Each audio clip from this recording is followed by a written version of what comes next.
एका जंगलात एक ससा राहत होता. तो खूप वेगवान आणि स्वतःवर अगदीच जास्त अभिमान बाळगणारा होता. कासव मात्र शांत, संयमी आणि हळूच मेहनती. एके दिवशी सशाने कासवाला चिडवत म्हटलं, "अरे कासवा, तू एवढा हळू, तुला काहीच जमत नाही. माझ्याशी शर्यत लावशील का?" कासव हसत म्हणाला, "शर्यत? चालेल, पण एक अट, मध्ये झोपायचं नाही." ससा मोठ्याने हसला, "अरे बाबा, मी झोपलो तरी मी तुला सहज जिंकू." दुसऱ्या दिवशी शर्यत सुरू झाली. ससा पुढे पुढे धावत गेला. थोड्या अंतरावर त्याने पाहिलं, कासव अजून दूर आहे. आता थोडी झोप घेतली तरी चालेल, तो विचार करत झाडाखाली विसावला आणि गाढ झोपून गेला.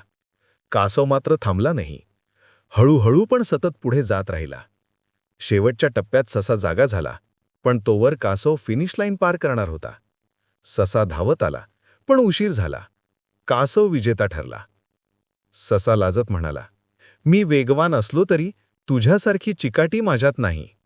कासव हसत म्हणाला, "वेग महत्वाचा असतोच, पण सातत्य जास्त महत्वाचं